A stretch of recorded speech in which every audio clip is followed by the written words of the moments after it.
Shocking news, it's 1665 and the plague has hit London. Here in the studio is Amisha, a Stuart peasant who is experiencing the difficulties of the plague. So Amisha, where in London are you from and what's it like there? I'm from Cock and Key Alley, and everyone is really worried about the plague there ever since it's been reported, and they've been listening to the doctor's advice. What do you think caused the plague and what do you know about different illnesses? Oh, there are a few things I think that might have caused the plague, such as people coming in from other countries because they might be carrying the disease across the sea, or that a comet going across the sky in London because the comet came a day before the plague started. Okay. What different symptoms have you noticed in people with the plague? Well, I have noticed people coughing and sneezing, and they start to get buboes in the neck, groin and armpit.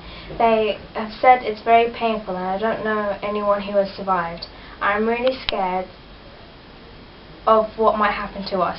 The city is very quiet and no one goes out very much because they're all worried about getting the plague. Thank you, Amisha.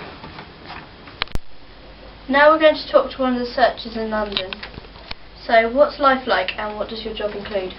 I go around collecting the dead bodies or finding infected people and locking them up in their houses. This is because it prevents people passing on the disease. What have people done to prevent getting the plague?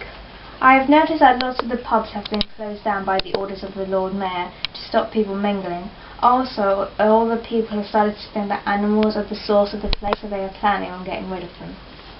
What's the experience of seeing people around you die?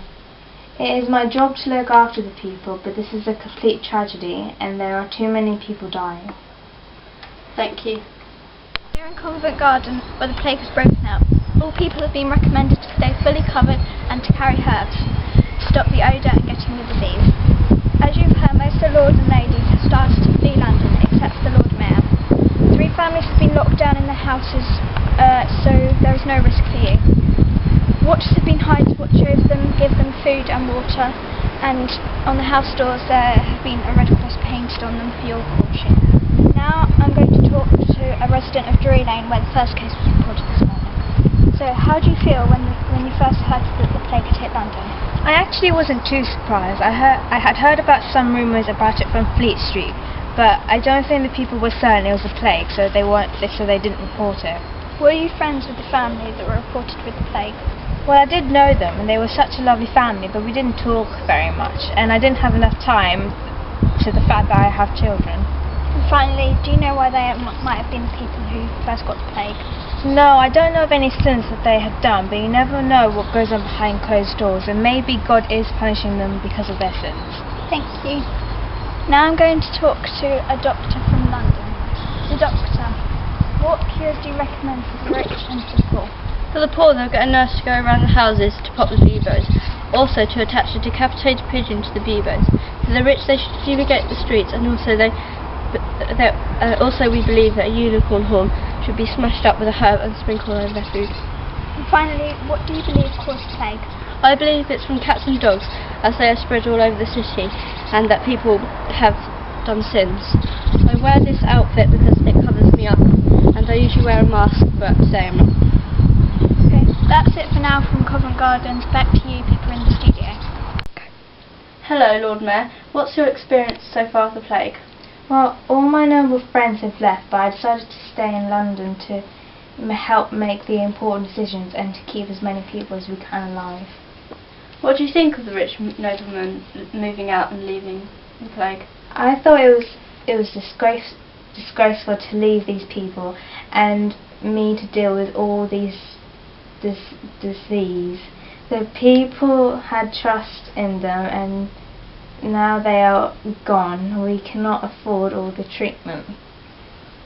What have you done to prevent yourself from getting the plague? Well, I built a glass box and stayed in. I also steamed all my letters with vinegar.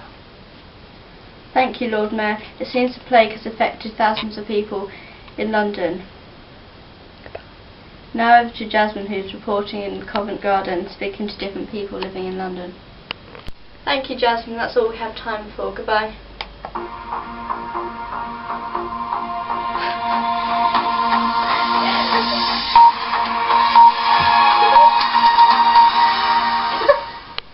Thank you. you for watching our news report, and here is how the plague really happened and some facts about it. So, the Great Plague in 1665 killed 1 in 3 people in London. It was caused by the same thing as the Black Death was in 1348, by when the flea bites the rat and the rat's blood mixed with the fleas makes a liquid that when a flea bites a human, it goes into their bloodstream and it creates the disease plague. Bye!